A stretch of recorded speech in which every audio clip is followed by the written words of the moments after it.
A lo largo de los siglos, el hombre ha demostrado respeto y devoción a sus difuntos.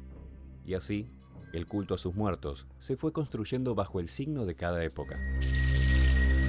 Los rituales de presencia y honra, más allá de su partida, han sido siempre una necesidad de cada individuo y de cada sociedad.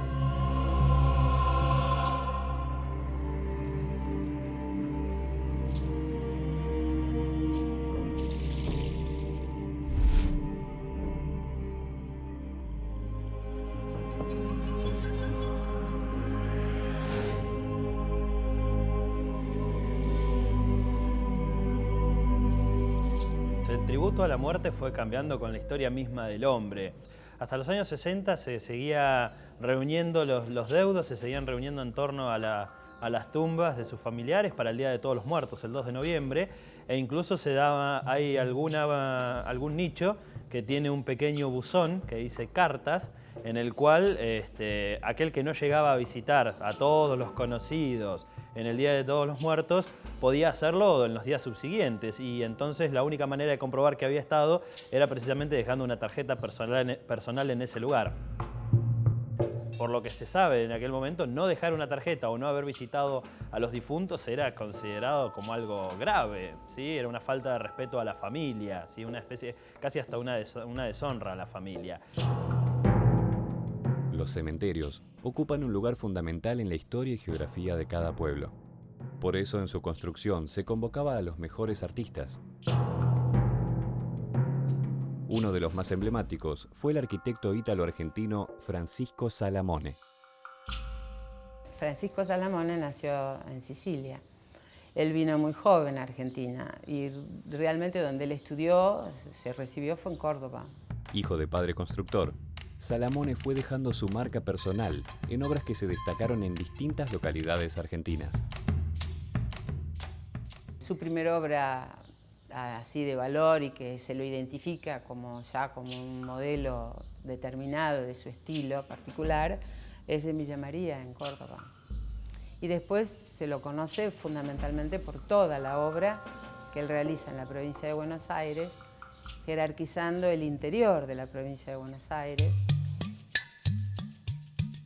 En el periodo comprendido entre los años 1936 y 1940, Francisco Salamone realizó 70 edificios en 30 ciudades de la provincia de Buenos Aires. Enormemente prolífico, aportó su creatividad a las obras planteadas durante la gestión del gobernador conservador Manuel Fresco. En el periodo anterior a Fresco hubo un plan de estímulo a las obras públicas. Entonces había un fondo para obras públicas y se mandaron a licitación obras de distintas tipologías, pero asociadas evidentemente a lo que sería la producción o los edificios públicos. En el caso de la producción, las obras se concentrarían en los mataderos y en los edificios públicos, a los municipios y los cementerios. Salamone dejó su huella en una obra fundacional de la ciudad de Azul. El cementerio de Azul es probablemente una de las obras más paradigmáticas de él, junto con el de Salduk Garay. La obra de Salamone se caracteriza fundamentalmente por el uso del cemento y lo hace de una manera artística con una estética muy particular. Es cemento, un cemento muy bien trabajado, que habla no solo del conocimiento de una técnica para usar ese material, sino además el tema del encofrado, el trabajo de la madera, que también es muy preciso, es un trabajo muy preciso. Salamone escoge los grandes portales como un símbolo del pasaje de la vida a la muerte. El cementerio de Azul cuenta con una enorme entrada de 22 metros de altura. Hay cruces, figuras de Jesús, símbolos de la religión. Allí también se rige una importante figura de un ángel. Muchos han comparado la monumentalidad de su obra con la de los muralistas del arte mexicano y brasileño. En el caso de Azul, lo más interesante probablemente sea el ángel, aunque para mí es toda una obra escultórica, la portada, concebida como una escultura. De hecho, vos no ves la entrada al cementerio, la puerta principal está delante del ángel, así que lo lees todo como una escultura. Incluso la parte posterior también está tratado con el mismo concepto. En el caso del ángel se construyó en unos talleres en Liniers, por piezas, por partes, y después se montaron aquí. El escultor fue de Chirico, él era el escultor. Salamone era el diseñador y el escultor era este hombre que también, supongo yo, como es de ascendencia italiana, se han conocido y compartido sueños y diseños, ¿no? Juntos. Creo que el ángel que custodia la entrada está diciendo de alguna u otra manera: aquí no vengan a molestar, aquí estoy yo y tengo asegurado el control de lo que pasa adentro. Entonces, ciertamente hay una tranquilidad o una paz garantizada.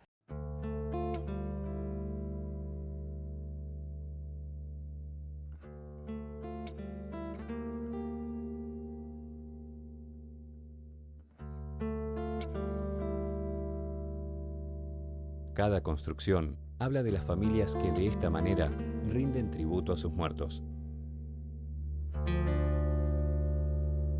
En ese momento, a partir de la década del 10, más o menos, se empieza a notar cómo se pone muchísimo dinero en bóvedas que son espectaculares, lujosas, no solo por la calidad arquitectónica, sino por los materiales que se ponen. Bóvedas que casi sin ningún tratamiento hasta nuestros días se han preservado casi intactas. Hay muchísimo mármol que no era simple de conseguir en estas zonas, bronce, digamos, una marcada ostentación en todo lo que es el descanso eterno, si es que lo hay. A nivel personal, si tengo que elegir una tumba o una bóveda de este cementerio, al menos me quedaría con dos en cuanto a ostentación o a lujos o digamos a lo que resultan ser imponentes. Una es la de la familia Castellar. Manuel Castellar fue un intendente de nuestra ciudad y además también estancieros y dueños de una conocida casa de remates. Es una bóveda muy particular, incluso la más alta de este cementerio.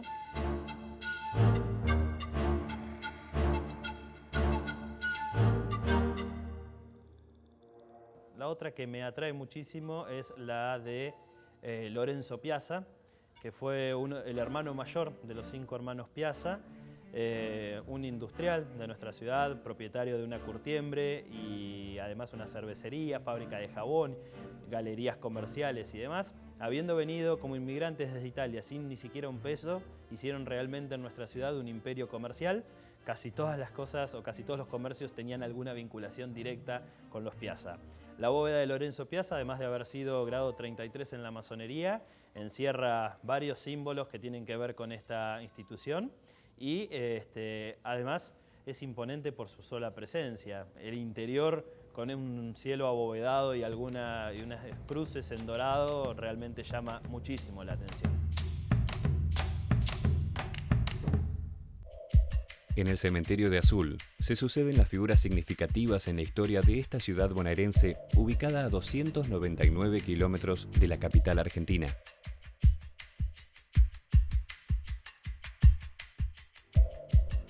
Hombres y mujeres emblemáticas que han forjado el destino de su tierra. El doctor Bartolomé Ronco era un abogado, un porteño que se radicó en nuestra ciudad aproximadamente en la década del 10, tras conocer a una azuleña, María de las Nieves Jiménez, que se convirtió en su esposa en 1908. Se fueron un tiempo a vivir a Bahía Blanca, pero finalmente retornaron a nuestra comunidad. Ellos tuvieron una única hija, Carlota Margarita, que falleció con tan solo 15 años de meningitis, y el matrimonio decidió regalarle a la ciudad, a la memoria de su hija, una plazoleta que es conocida como Cantoncillo de Santa Margarita. Es una pequeña esquina de estilo español que precisamente bajo la advocación de esta santa.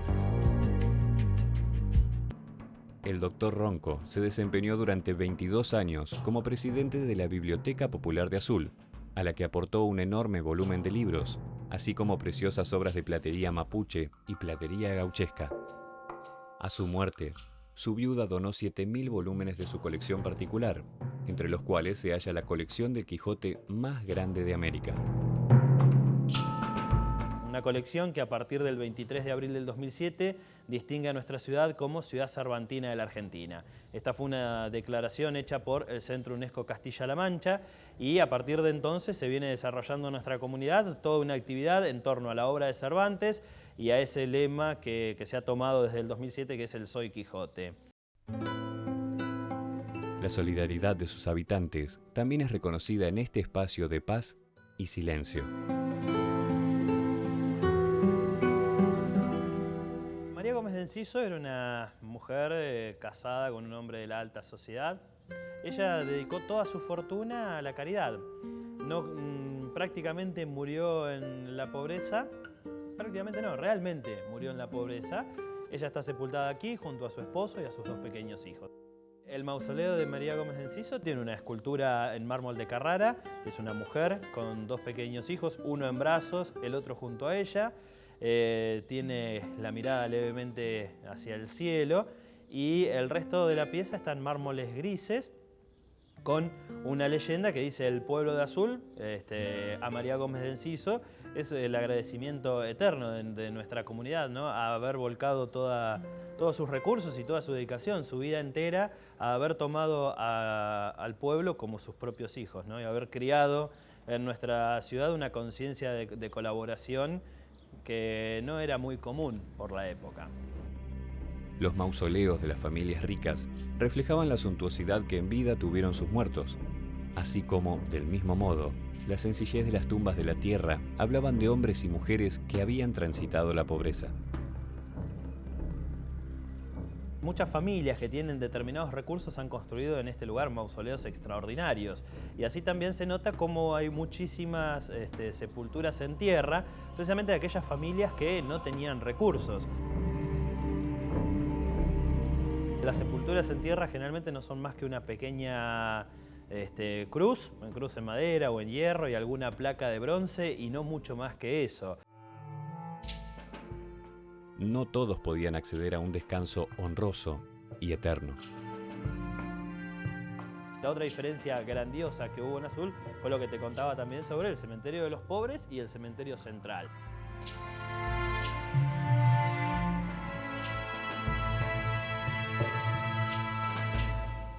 El cementerio de los disidentes nace casi por accidente.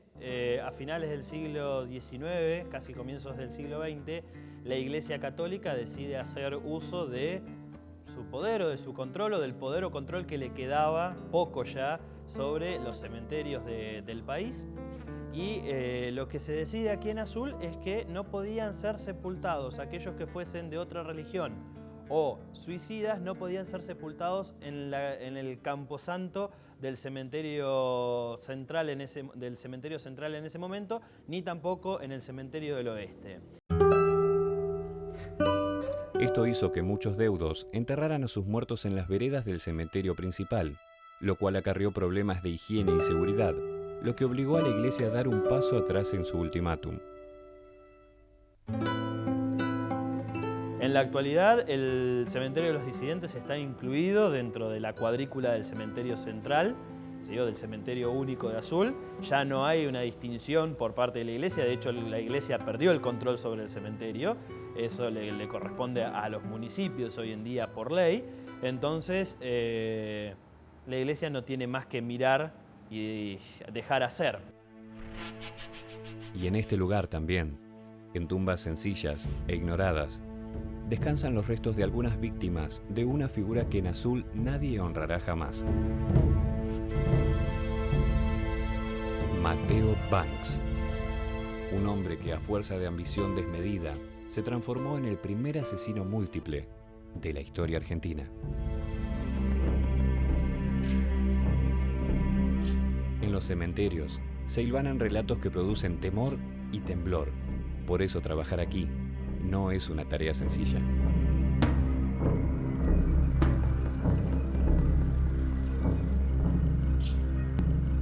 Me trabajo acá hace 26 años y medio. Y las tareas son tareas en general, de todo un poco. Desde cortar pasto, hacer pozos, sepelio de la tierra, reducciones de tierra, de nicho. Y bueno, barrer galerías, cruces, desparramar tierra, de todo un poco. Claro, nosotros ni bien entramos a las 7 de la mañana, ya sabemos si hay un servicio y a qué hora. Supongamos que sea a las 10 de la mañana, ya ahí nomás empezamos, vamos a correr a Sepultura, empezamos a cavar y más o menos llegamos al metro 10. Cuando entro a trabajar antes de las 7, que salgo a abrir las tranqueras, bueno, las tranqueras se abren a las 7. Adentro es una boca de lobo, oscura, oscura. Y ahora que ando en moto, bueno, prendo todas las luces porque no se ve nada y aparte las sensaciones, o sea, no, si bien nunca tuve miedo de andar en la oscuridad, acá adentro sí es distinto, la sensación es distinta. Ya a lo largo del día es distinta la sensación. La mañana es de una forma, la tarde otra y la tardecita ya va cambiando el ambiente, como que otra cosa, totalmente distinta. No sé, no miedo, pero te sentí incómodo. Yo me siento incómodo, ya en la tardecita me siento incómodo.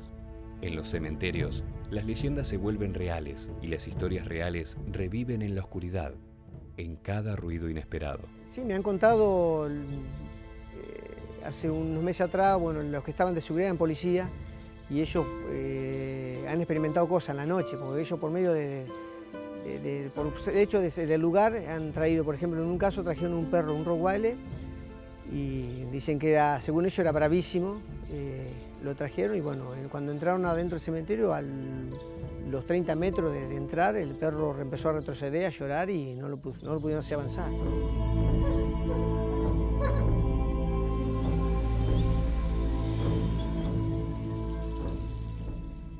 Entonces también se asustaron, si el presidente algo tiene temor, ellos salieron, creo que antes que el perro, no sé, salieron. En la noche vinieron 2 o 3 oportunidades por el tema de la alarma que ha sonado, pero he entrado a la oficina y como entré salí a las chapas. No me gusta el lugar.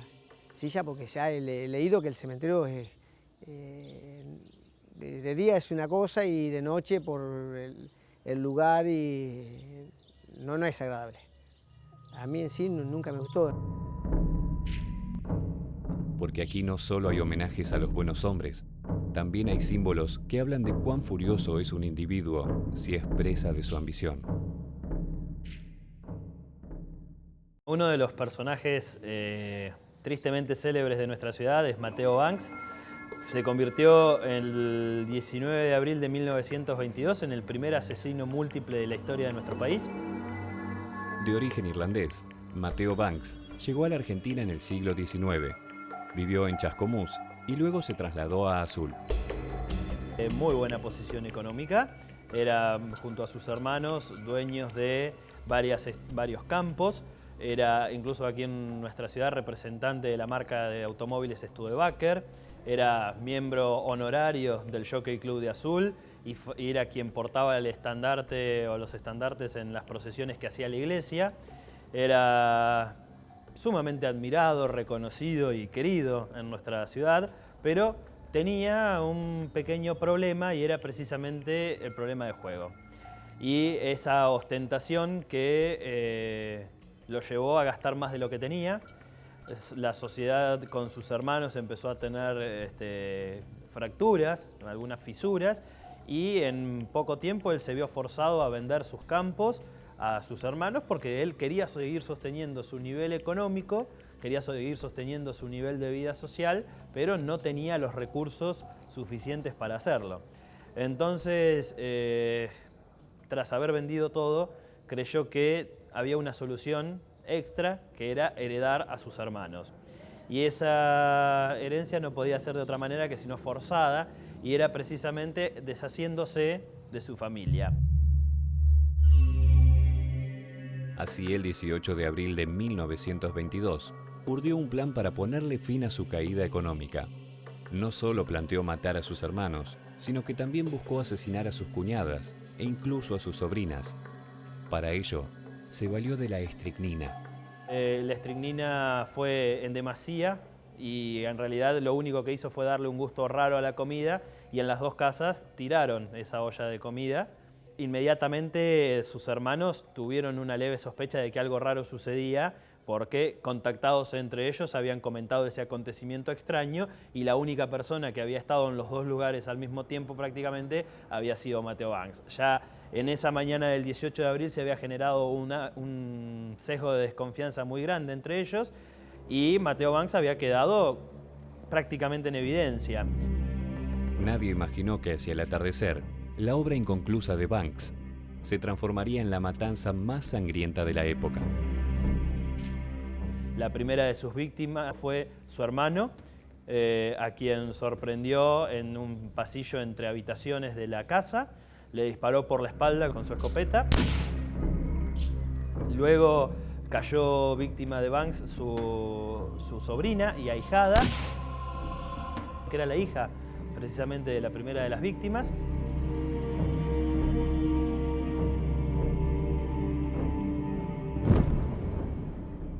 El campo donde Banks se cobraba a sus primeras víctimas se llamaba el Trébol. Desde allí parte hacia un nuevo destino, cuyo nombre resuena a ironía: el campo de la buena suerte. Matteo Banks tomó el sulky y se fue al otro campo, que era la buena suerte. En la buena suerte, precisamente su cuñada lo invita a cenar. Él se niega a cenar y se va a acostar. Luego la llama a medianoche diciéndole que no se sentía bien, que estaba descompuesto, y le pide un té. Y en esa ocasión la encuentra en la cocina y sin mediar ninguna palabra le dispara. En esa balacera se levanta su otro hermano, a quien no alcanza a dejar, mejor dicho, levantar de la cama, y le dispara también allí. Se escucha un griterío en la galería de la casa y era precisamente una de las sobrinas de Banks, a quien también mata en esa galería, y a uno de los peones. Vuelve al campo, al Trébol, para comprobar que estuvieran muertos sus dos primeras víctimas, y efectivamente lo estaban, y quien había regresado y estaba totalmente alterado era uno de los peones, a quien no deja ni siquiera irse y lo mata al costado del galpón. Banks regresa al Trébol para comprobar que fehacientemente sus primeras víctimas están muertas. Allí encuentra a un peón que correrá el mismo destino de los dueños del lugar. Con el crimen de ese peón, completa un total de 8 víctimas.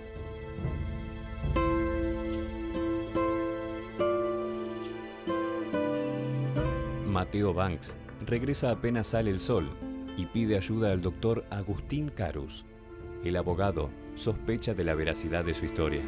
Porque lo que él dice es que los peones, en venganza o en revancha porque habían dejado a sus hermanos, lo habían dejado a uno de ellos sin trabajo, habían decidido tomar por asalto las dos estancias. Roza en algún punto hasta lo de película, digamos, roza la ciencia ficción porque cuenta, digamos, él defendiéndose en una balacera increíble y el único disparo que recibe es en un pie.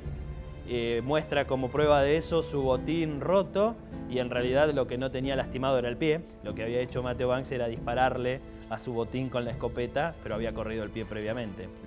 Matteo Banks fue, bueno, casi encarcelado por ser el único sobreviviente e incluso ser el principal sospechoso de lo que había ocurrido. Fue condenado en 1923, fue trasladado al penal de Ushuaia y allí cumplió condena hasta 1947. En 1947, Matteo Banks sale de la cárcel. Se halla solo, sin amigos. Por eso decide irse de Azul e instalarse en una pensión de Buenos Aires. Y en esa pensión, en el año 1949, una noche de agosto, él, en un baño compartido de la pensión, se había preparado para irse a bañar. Lo que no contó y nunca pensó es que iba a pisar el jabón y se iba a terminar desnucando en la bañera de esa pensión. Matteo Banks fue sepultado en el cementerio de Buenos Aires y luego sus restos fueron extraviados en un osario común. Pero los huesos de sus víctimas volvieron a su tierra y realizaron un periplo post-mortem en Azul. Sus víctimas quedaron sepultadas en el cementerio de Azul, sus familiares están sepultados aquí. Uno y los dos peones habían sido sepultados en el cementerio del Oeste. En el año 1948, cuando se decide cerrar el cementerio del Oeste, se da el traslado de uno de esos peones. El otro presumiblemente haya sido también traído aquí, pero fue al osario. Y el peón que fue trasladado por la familia tiene un nicho, pero es muy difícil de ubicar en el cementerio de aquí hoy en día.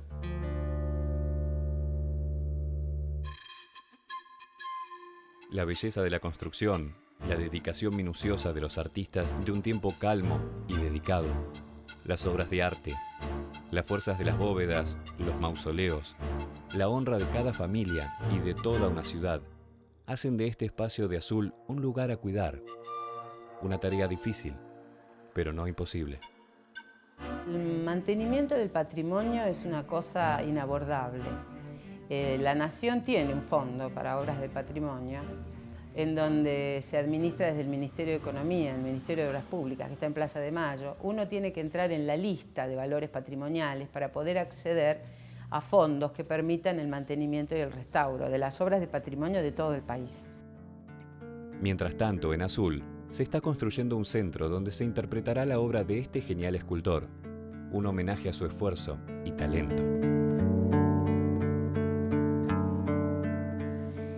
Por eso fue tan importante esta gestión de que se declarara Patrimonio Nacional la obra de Salamone, con miras a ser declaradas Patrimonio de la Humanidad, además, porque eso significaría que uno accedería a las líneas de financiamiento para el patrimonio. Probablemente, una vez declarado Patrimonio de la Humanidad, se pueda acceder a que esto tenga una mirada superior, digamos, de mayor valorización, y se destinen fondos para esta obra, ¿no? Para esta obra que además es de toda la provincia. El cementerio es un punto de referencia de la ciudad de Azul, un sitio de visita obligado, un viaje hacia su historia más profunda, una narrativa que despierta adeptos y oponentes. Por la historia creo que marcó un antes y un después. Cuando Azul era un montón de casas bajas, con algunos edificios destacados, sobre todo la parte de edificios gubernamentales o construcciones administrativas, el cementerio era imponente, se lo veía desde muchas cuadras de distancia y creo que en la gente en ese momento causó una sensación, creo que sensaciones encontradas. Yo creo que habrá mucha gente a la que le ha gustado y otros que han dicho, bueno, es terrible lo que han construido ahí. Más de 70 años después, el cementerio de Azul sigue siendo punto de referencia en nuestra ciudad. Uno cuando recibe visitantes, lo primero que hace es decirle, bueno, si ya visitó el parque, visitó la plaza y recorrió dos o tres museos, no se pierda de visitar el cementerio.